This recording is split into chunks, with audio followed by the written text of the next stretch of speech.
Welcome back to News and Views. I'm Aisha Dadi Patel. This morning, we're talking about something that we are all going to be affected by. So, South African households are bracing for another blow from Eskom, as reports indicate a significant electricity price hike is coming into effect in the weeks ahead. Many South Africans are already feeling the pinch of rising costs, and this latest increase could hit household budgets even harder. To unpack the impact and what this means for consumers, we're joined this morning by Zakhele Madela, Executive Director of the South African Energy Forum, for an in-depth conversation. Zakhele, are you with us? Good morning, ma'am. Good morning. How are you? Good morning. All good. Welcome to News and Views, and thank you for joining us on Salam Media this morning. Can you walk us through exactly what this upcoming electricity hike entails and when it will take effect? Okay. Sorry, ma'am. Let me just get your name again. My name is Aisha. Oh, Aisha.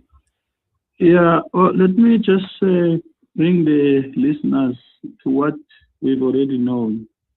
Remember, there was a contestation of the Eskom increase that was going to be accumulated for the next 3 years. So there's nothing new. Eskom is exercising its right on what was approved, and in fact, it was less than what Eskom was entitled to, and therefore this price increase is it kicks off every April for the past 3 years, and it will continue even in future.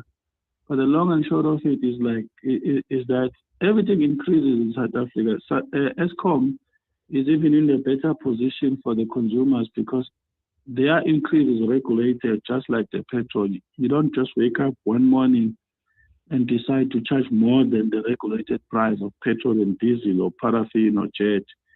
Likewise, Eskom is operating in an environment where they are regulated.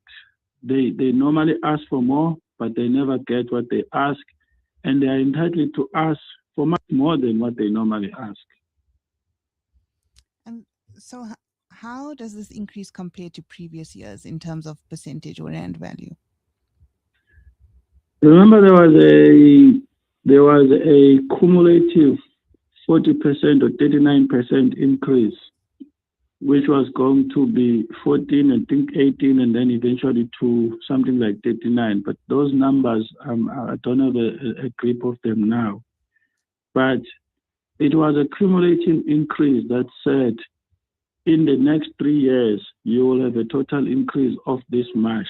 But for year one, it will be this. For year two, it will be that. And for year three, it will be that.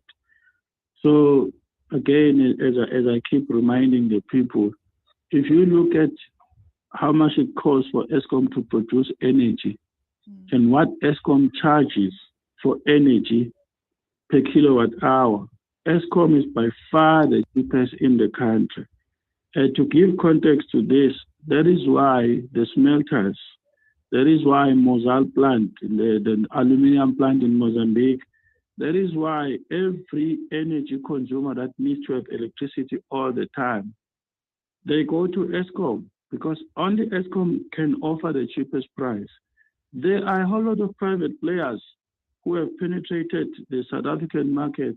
They are unable to offer the cheapest electricity that Eskom offers. So I never understand when people attack Eskom, but I can understand the people's frustration. But the problem is with South Africans, they are not part of the bigger talk to say what exactly is being increased in comparison to what, and can we eliminate too many middlemen, and how do we assist Eskom to charge us less? Eskom is on our side. They want to charge us less, but there's a whole lot of things that they need in order to charge less. Sorry, I'm all over the show now. Just to give you context. No, context is important.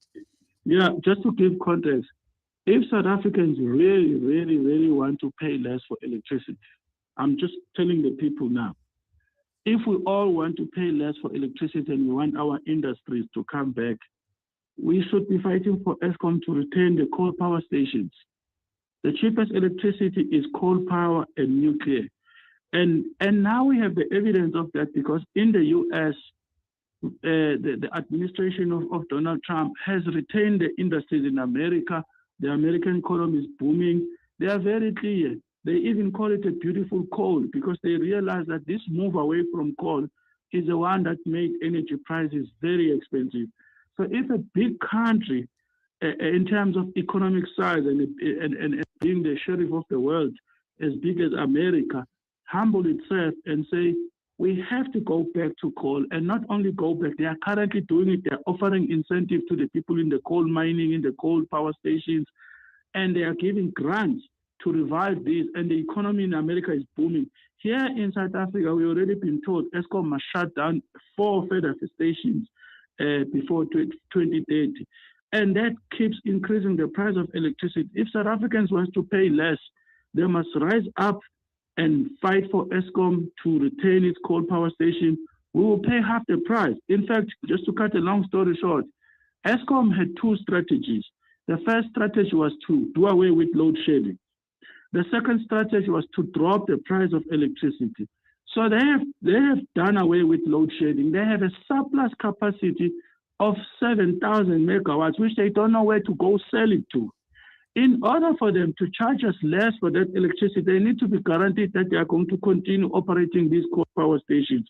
But our leaders in this country, they're telling them to shut them down.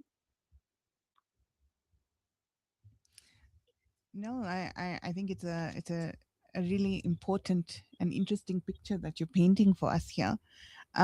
You mentioned, two strategies that Eskom wants to implement, and we've seen the reduction in load shedding. I think that era for South Africans was something very clear that I think it's been almost 2 years now that we haven't really been experiencing load shedding. The second thing you mentioned was that Eskom wants to make electricity cheaper with this proposed increase, which, as you outline, is in line with policy. For an average South African household, if I can just ask you to, put it in real world terms, what does this mean? Will South Africans be seeing noticeable differences in what their monthly bills look like? It will definitely, and it's dependent on if Eskom succeeds in keeping up with the attack that it is currently enduring. We have a thing called Electricity Regulation Amendment Act. What that does is it says anybody in the country can sign for electricity provision with the private players. The minute they're unable to supply, Eskom has to jump in and step in. It's almost you running a fed cook making enterprise, and people buy the fed cooks mainly in the morning. But now you must step in with your fed cooks during the day. Who's going to buy those fed cooks? Because people don't need those fed cooks. The people buy fed cooks in the morning.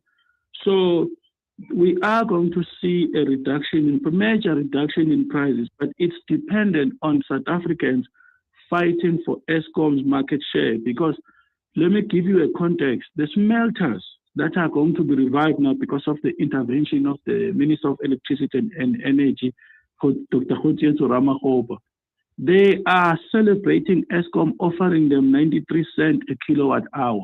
93 cents a kilowatt hour, because it's only Eskom that can offer them that. The private players want to charge them R2.50 a kilowatt hour.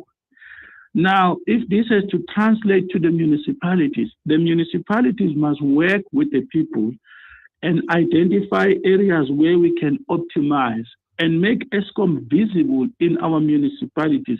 Eskom has a solution, but the solution is dependent on municipalities that award licenses to the corporate sector that is operating in their jurisdiction. The corporate sector buys expensive energy during the day, which comes from solar and wind. When they cannot get that electricity, they want it from Eskom. So Eskom sits with a huge surplus capacity of electricity that they can't even sell it to us for cheap because they are being regulated. So we need to go and say, what is the best time to utilize that surplus capacity of 7,000 megawatts? Because if it translates to whatever income to Eskom, then Eskom can redistribute it to drop the price. But Eskom must first sell and make money, and then make it easy for the consumers. You can't make it easy for people when you are not selling. Eskom is not selling. I want to ask a question. Why is Eskom sitting with surplus power when the industries are complaining that electricity is expensive? It's because of the mismatch. The municipalities are getting into cozy relationship with the private sector. The government is ganging up to destroy Eskom through this Electricity Regulation Amendment Act. Everybody is insulting Eskom. But when you look, it's Eskom that is currently supplying all of us with electricity and cheap electricity compared to everyone else. Yeah, the story of Eskom certainly more layered, more complex than we sometimes understand. Zakhele Madela, Executive Director of the South African Energy Forum, thank you for taking us into giving us some context around this very important matter that will have consequences for every South African. We'll go now for another ad break. Thank you. Thank you.